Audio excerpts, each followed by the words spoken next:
அச்சம் தவிர பள்ளிக்கூடம் காலம் கொஞ்சம் நினைச்சு பாருங்க. ஸ்கூல் டேஸ்ல நமக்கு எத்தனை சப்ஜெக்ட்ஸ் இருக்கும். பிடி, அது பிசிக்கல் ட்ரைனிங் சொல்லுவாங்க. அதுவும் அதுல ஏதாவது ஸ்போர்ட்ஸ் கலந்துன்னா வச்சுக்கீங்களேன், எல்லாத்தையும் விட்டுட்டு அதுக்கு போவோம். படிப்பு விட அதுதான் பெட்டரா இருக்கும் சொல்லிட்டு எல்லாருக்கும் இருக்கும். எனக்கும் இருந்தது. பள்ளிக்கூடத்துல எங்கே ஸ்போர்ட்ஸ் இருக்கு சொல்லிட்டு படிப்பு லாஸ்ட் மினிட் படிச்சிடலாம், ஆனா இதுதான் விளையாட்டு தான் எல்லாமே வாழ்க்கையில சொல்லிட்டு அதுக்கு போயிடுவேன். என் பசங்க அப்படிதான் இருக்காங்க. ஃபைனல்ஸ் எக்ஸாம்ஸ் இருக்கும்போது படிச்சா போதும், அதுக்குள்ள வேற என்னென்ன விளையாட்டுகள் இருக்கு அதை மட்டும் செஞ்சா போதும். எல்லாரும் அப்படிதான் இருந்தாங்க. ஒரு காலம் இருந்தது, பள்ளிக்கூடத்துல படிக்கும் போது ஒரு குழந்தை குறிப்பிட்ட ஒரு மாணவர் அல்லது மாணவி ஒரு ஸ்பெசிபிக் ஸ்போர்ட்ஸ்ல இன்ட்ரெஸ்ட் காமிச்சாங்கன்னா அதுல உங்களுக்கு வளர்ச்சி இருக்கும் சொல்லிட்டு ஸ்கூல்ல இருக்கிற அத்தாரிட்டிஸும் அவங்க பேரண்ட்ஸும் எல்லாரும் குழந்தை அதுலயே புஷ் பண்ணுவாங்க. ஆனா இன்னைக்கு இருக்கிற காலகட்டத்துல எத்தனை பேர் படிப்பு தவிர ஒரு ஸ்பெசிபிக் ஸ்போர்ட்ஸ்ல போகணும்னு ஆசைப்படுறாங்க? அப்படி போகணும்னு ஆசைப்பட்டாலும் அவங்களுக்கு அந்த அளவுக்கு ஒரு பிளாட்ஃபார்ம், ஒரு கிரவுண்ட் லெவல்ல தூக்கி விடுறதுக்காக ஏதாவது வசதி இருக்கா? இன்னைக்கு நம்ம இந்த அச்சம் தவிர நிகழ்ச்சியில நிறைய வீராங்கனைகள் வந்திருக்காங்க. அவங்களுடைய ஆசைகள் என்ன இருக்குன்னு பார்ப்போம். But before that, NAV.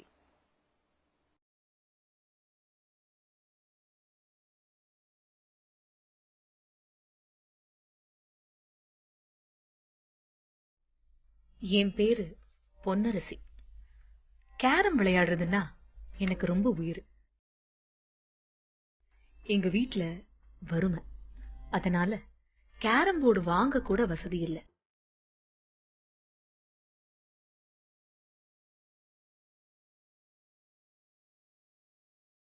எங்க அப்பா துணிக்கு அயன் பண்ற வேலை பாக்குறாரு. அவர் சம்பாதிக்கிறது குடும்பத்துக்கும் பத்தல. அவருக்கும் அடிக்கடி உடம்பு சரியில்லை. அம்மா இட்லி வியாபாரம் செஞ்சு எங்க குடும்பத்தை கவனிச்சுக்கிட்டாங்க.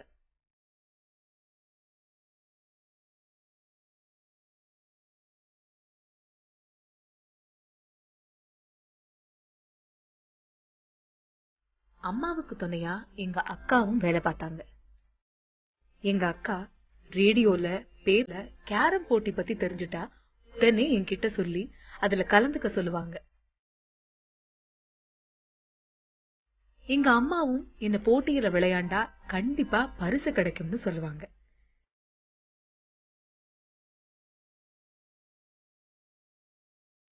எங்க அம்மா தினமும் காலையில 3 மணிக்கு என்னை எழுப்பி விட்டு கேரம் போர்ட் பிராக்டிஸ் பண்ண சொல்லுவாங்க.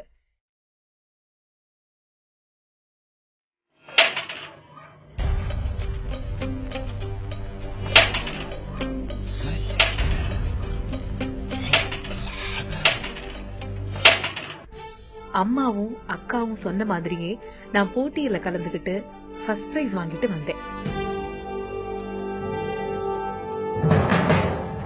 எங்க அம்மா அதை பார்த்து ரொம்ப சந்தோஷப்பட்டாங்க.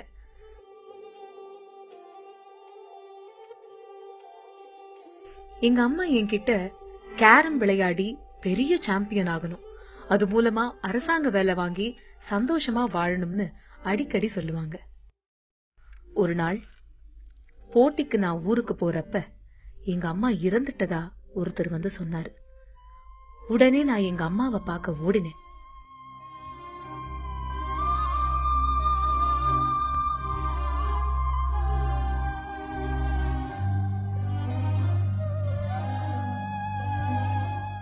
எங்க அம்மாவை பார்த்து கதறி அழுதேன். நான் பெரிய அளவுல சாதிக்க போறத பார்க்க கடைசி வரைக்கும் என் கூட எங்க அம்மா இல்லையேன்னு வருத்தப்பட்டேன்.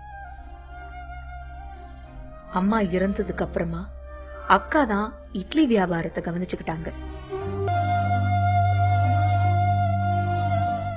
எங்க அம்மா என்னை எப்படி கவனிச்சுக்கிட்டாங்களோ அதே மாதிரி என்ன கவனிச்சுக்கிட்டாங்க.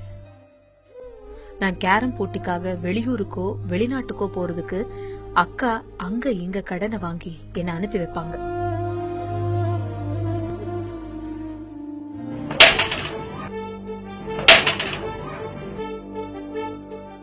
நான் கலந்துக்கிற ஒவ்வொரு போட்டியிலும் கண்டிப்பா ஏதாவது ஒரு பரிசு வாங்கிட்டு வந்தேன்.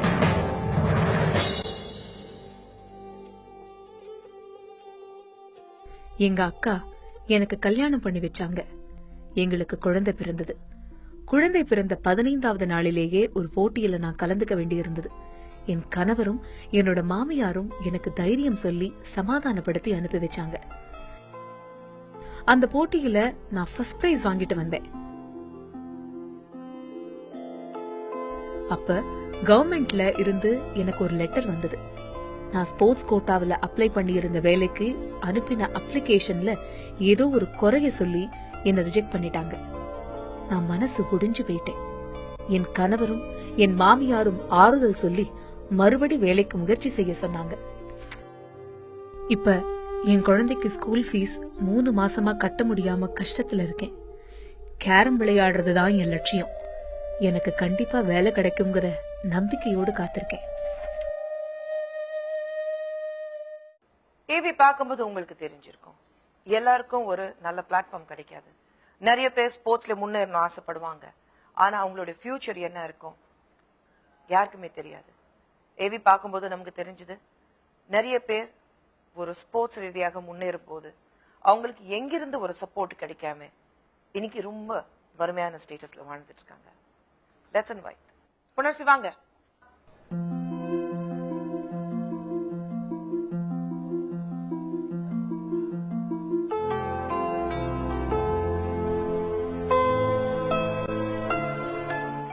கேரம் போர்ட்ல உங்களுக்கு எப்படி ஆசை வந்தது? அங்க வீட்டாண்ட வந்து எல்லாம் கட்டை போட்டு தான் வச்சு விளையாடிட்டு இருப்பாங்க. அதுல வந்து நானும் இன்னொரு பொண்ணு தீபான்னு சொல்லிட்டு விளையாடிட்டு இருந்தோம். சும்மா கட்டை போர்ட்ல விளையாடினே இருக்கிறப்ப அண்ணன் வந்து பார்த்தாங்க, இது போல நல்லா விளையாடுற, உன்னோட ஃபிங்கரிங்லாம் நல்லா இருக்கு அப்படின்னு சொல்லிட்டு பார்த்த உடனே அங்க சிந்தார்பேட் பாய்ஸ் வெல்ஃபேர் அசோசியேஷன் அங்க வந்து கூட்டிட்டு போய் விட்டாங்க. நீ பிராக்டிஸ் பண்ணு கொஞ்சம் கொஞ்சம். எங்க அண்ணன் கூட்டிட்டு போனேன். 6th படிக்கிறேன். அப்ப முத்தியால்பேட்டு ஸ்கூல் மண்ணடியில விளையாடி அங்க எல்லா ஆல் இண்டியா ஸ்கூல் எல்லா ஸ்கூலும் வந்து பார்ட்டிசிபேஷன் பண்ணாங்க. அவங்க வந்து எல்லாரும் விளையாடுறப்போ மேட்ச் செமிஃபைனல் குவார்டர் ஃபைனல்ஸ் வந்துட்டோடனே செமி விளையாடி ஃபைனல்ஸ் வின்னர் நான் தான் ஃபர்ஸ்ட் வந்தனும் நல்ல பெரிய கப்பா கொடுத்தாங்க. ரொம்ப சந்தோஷமாயிடுச்சு. ஏன்னா நமக்கு ரோட்ல விளையாடிட்டு இருந்தோம், இவ்வளவு கட்டை போர்ட்ல விளையாடிட்டு இருந்தோம். அதுக்கப்புறம் இங்க வந்துட்டு இவ்வளவு பெரிய கப்பு கொடுக்குறாங்களே, ரொம்ப பெரிய கப்பு கொடுத்தோம். ரொம்ப ஆர்வமாயிடுச்சு. வந்தோடனே அம்மாண்ட காமிச்சேன், மாமா பெரிய கப்பு கொடுத்துருக்காங்கம்மா. அம்மா அந்த இட்லி கட்டு போட்டுட்டு இருந்தாங்க. அவங்க பார்த்தோன்னே அவங்களுக்கு ஒரு மாதிரி ஆயிடுச்சு. பரவாயில்ல, என்னம்மா நீங்க இங்கதான் விளையாட்டு இருந்த, பரவாயில்ல உங்களுக்கு நான் நல்லா கத்துக்கினேன் விளையாட்டு. ஆமாம்மா நான் நல்லா கத்துக்கினேன், நான் வந்து கேரம் போர்டே விளையாடுறேம்மான்னு சொல்லிட்டு விளையாட ஆரம்பிச்சேன். மறுபடியும் வீட்டுல வந்து அண்ணன் என்ன பண்ணாங்க, ஒரு போர்டு வாங்கி போட்டு விளையாட வச்சாங்க. நான் தூக்கத்துல மேட்சுக்கு போயிட்டு வந்து மறுநாள் எழுந்துக்க விட மாட்டேன். ஆனா கரெக்டா அம்மா 3 மணிக்கு 3:30 மணிக்கெல்லாம் எழுப்பி விட்டுறாங்க, பிராக்டிஸ் பண்ணு அப்படின்னு சொல்லிட்டு பண்ணிட்டு மறுபடியும் சப்ஜூனியர் நேஷனல்ஸ் காமிச்சாங்க. அனுப்பினோடனையும் கேரளால அங்கேயே ஃபர்ஸ்ட் பிளேஸ் வந்தேன். சப்ஜூனியர்ஸ் நேஷனல் லெவல் அங்க விளையாடிட்டு அங்க முடிச்சிட்ட பிறகு சீனியர் லெவல்ல அனுப்புனாங்க. ஜூனியர்ல போனோடனே அங்க 3rd பிளேஸ் வந்தேன். அங்க முடிச்சுட்டு மறுபடியும் வீட்டுக்கு வந்து கொஞ்ச நாள் ரெஸ்ட், 6 மாசம் 3 மாசம் கழிச்சு அதுக்கப்புறம் மேட்ச் வரும். சீனியர் நேஷனல்ஸ் வந்தது. சீனியர் நேஷனல்ஸ் வந்தோன்னு ஸ்டேடியத்துல கேம்ப் பிராக்டிஸ் போட்டு அப்புறமா அங்க ஊருக்கு அனுப்புனோடனே அங்க வந்து சீனியர் லெவல்ல வந்து ரொம்ப பெரிய பெரிய பிளேயர்லாம் விளையாடினாங்க. அப்பெல்லாம் வந்து எனக்கு அவ்வளவு பயம், பெரிய பிளேயர்களை நம்ம எப்படி விளையாடுதுன்னு சொல்லிட்டு. அவங்க வந்து நிர்மலா, பெங்களூர்ல இருந்து நிர்மலா, அவங்க தான் ஃபர்ஸ்ட் நம்பர் 1 அவங்க தான். அவங்க வந்து அவங்களாண்டு என்ன குவார்டர் ஃபைனல்ஸ் போட்டாங்க. நான் சொன்னேன், எப்படி நான் இவங்களாண்டு ஆடுறது, இவ்வளவு பெரிய பிளேயரா இருக்காங்களே அப்படின்னு சொல்லிட்டு. ஃபர்ஸ்ட் கேம் வந்து அவங்க எடுத்துட்டாங்க. செகண்ட் கேம் வந்து 24 ஆல் வந்து நான் வின் பண்ணிட்டேன். 3rd கேம் வந்து அவங்க 24 நான் நில்லு, ஒரு பாயிண்ட் கூட எடுக்கவே இல்லை. எனக்கு ரொம்ப அப்படியே பயமாயி போயிடுச்சுன்னா, நம்ம ஒரு பாயிண்ட் கூட எடுக்கல, தோத்தா கூட பரவாயில்ல, 3rd கேம் நம்ம இவங்களாட்ட பாயிண்ட் எடுத்துனா தோக்கணும் அப்படின்னு சொல்லிட்டு ரொம்ப கஷ்டமாயிடுச்சு. விளையாடி ஒரு போர்டா ஒரு பாயிண்டா எடுத்துட்டே வந்து 24 ஆல் ஆயிடுச்சு. 24 ஆல் இருந்தா லாஸ்ட் பிரேக் என் பிரேக் அடிச்சு 10 பாயிண்ட் எடுத்து வின் பண்ணிட்டேன். அவங்க வின் பண்ண ரொம்ப சந்தோஷமாயிடுச்சு எல்லாருக்கும். அப்பெல்லாம் 14 வயசு தான். 14 வயசு முடிஞ்ச உடனே வேர்ல்டு கப்புக்கு சான்ஸ் கிடைச்சது. வேர்ல்ட் கப்க்கு சான்ஸ் கிடைச்சது. வேர்ல்ட் கப் எங்க நடந்தது? நியூ டெல்லியில நடந்தது. ஓகே. அங்க நடந்த உடனே அங்க கோச்சிங் ஆப் வச்சு செலக்ஷன் ட்ரையல்ஸ் வச்சு செலக்ட் ஆயிட்டு நியூ டெல்லிக்கு போயிட்டு அங்க இன்டர்நேஷனல் வேர்ல்டு கப்ல 5th பிளேஸ் வந்தேன் நான். வந்துட்டு அதுக்கப்புறம் என்ன பண்ணாங்க, அப்படியே இன்டர்நேஷனல்ஸ் வச்சாங்க மலேசியால கோலாலம்பூர்ல. அங்க வந்து 2nd பிளேஸ் வந்தேன் நானும் ஷர்மிளாவும். அவங்க ஷர்மிளான்றவங்க ஏஜிஸ் ஆபீஸ்ல ஒர்க் பண்றாங்க. அவங்க 1st பிளேஸ், நான் 2nd பிளேஸ். டபுள்ஸ்ல வந்து அவங்கள நானும் வின்னர். சோ மலேசியா போயிட்டு இன்டர்நேஷனல் கேம்ல நீங்களும் ஷர்மிளா வின்னரா இருந்தீங்க ஒரு டபுள்ஸ் விளையாடும் போது. டபுள்ஸ். இப்ப நீங்க வந்து உங்க அம்மா வந்து சொன்னீங்க ஒரு இட்லி கடை வச்சிருந்தாங்க. நீங்க தெருல தான் ஆக்சுவலி வந்து விளையாட ஆரம்பிச்சீங்க. அந்த கட்டை போட்டு விளையாடும் அதுலதான் ஆரம்பிச்சீங்க. நீங்க அங்க ஆரம்பிச்சு இன்னைக்கு நேஷனல் இன்டர்நேஷனல் ரேஞ்சுக்கு போய் வேர்ல்ட் கப் ரெப்ரசென்ட் பண்ணி அங்கே 5th பிளேஸ் வாங்கினீங்க. வேர்ல்டுல உலக அளவுல ஒரு 5வது இடத்துக்கு நீங்க வந்தீங்க. ஆனா ஒவ்வொரு இடத்துக்கு போகும்போது செலவு எப்படி இருக்கும்? செலவு அம்மா குடுக்கறது தான். அம்மா தான் செலவு கொடுத்தாங்க. அம்மா தான் செலவு கொடுத்து அனுப்புவாங்க காசுலாம். அப்பா வந்து அயன் பண்றாரு. அவர் வந்து அப்ப வயசான ரொம்ப முடியாது. அதனால அம்மா வந்து அவர் வந்து இது பண்ண மாட்டாங்க. எப்படியாவது நம்ம குடும்பத்தை இந்த ஒரு பொண்ணு நான் கவர்மெண்ட் வேலை செய்யணும், இவ்வளவு எல்லாரும் எதிர்க்க நான் ஸ்டேடியத்துல மேட்ச் இல்லைன்னா அவங்க பொண்ணு நல்லா விளையாடுதுக்கா, அவங்க பொண்ணு நல்லா விளையாடுதுக்கான்னு சொல்லுவோம். அவங்க உடம்பு வலிய கூட பார்க்க மாட்டாங்க. காலைல இருந்தாலும் அவங்களுக்கு டிஃபன் கடை போட்டு ஊருக்கு அனுப்புறது கூட காசு எல்லாமே கொடுத்து அனுப்புவாங்க. அவங்கதான் கொடுத்து அனுப்புவாங்க, அம்மா தான். சோ நீங்க வந்து பீகார் இருக்கட்டும், நியூ டெல்லி இருக்கட்டும், கோலாலம்பூர் இருக்கட்டும், எந்த ஊருக்கு போனாலும் எந்த வெளிநாட்டுக்கு போனாலும் விளையாடுறதுக்கு உங்களுக்கு ஸ்பான்சர்ஸ் கிடையாது. எல்லா செலவும் எங்களுக்கு தான். ஆனா ஸ்டேட் கொஞ்சம் பண்ணுவாங்க, டிக்கெட் எடுப்பாங்க, மீதெல்லாம் வந்து நாங்க பாத்தோம். நீங்க இப்போ என்ன பண்ணிட்டு இருக்கீங்க? இப்போ நான் வீட்டுலதான் இருக்கேன். வீட்டுலதான் இருக்கீங்க? வேலை எதுவுமே கிடைக்கவே இல்லை எனக்கு. உங்க ஹிஸ்டரி பாத்துட்டு இருந்தேன் நானு.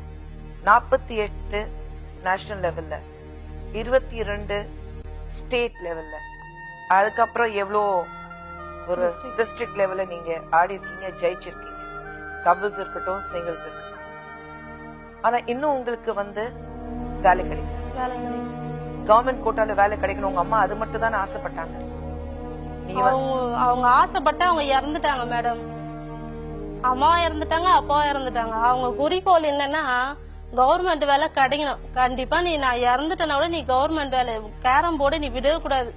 உனக்கு வயசானாலும் விடாத, இதுல ஒரு வேலை வாங்கிட்டு தான் நீ ஒரு லட்சியத்தோட இருந்தாங்க. அவங்க இறங்குறப்பெல்லாம் வந்து நான் வந்து ஸ்டேட் ரேங்கிங் ஊருக்கு போயிட்டு இருந்தேன்.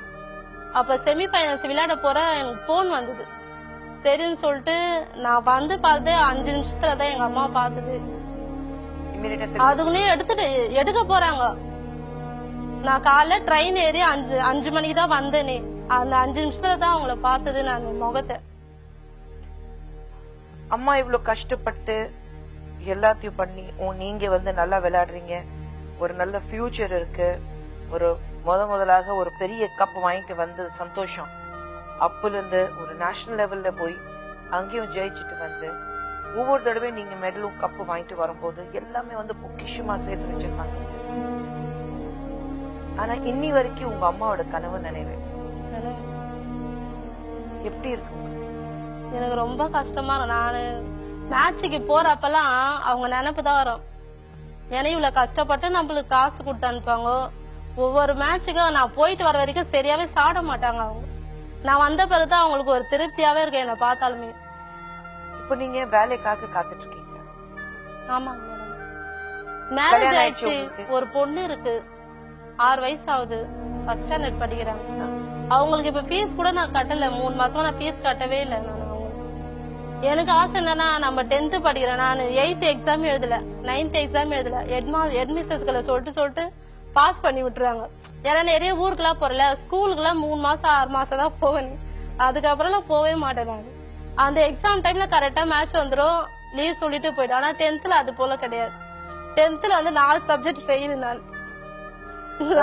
பொண்ணு படிக்க வைக்கணும், அதனால எங்க பொண்ணு படிக்க வைக்கணும்னு ஆசை. கேரம் போர்டு தான் மேடம் எனக்கு ரொம்ப இன்ட்ரெஸ்ட்.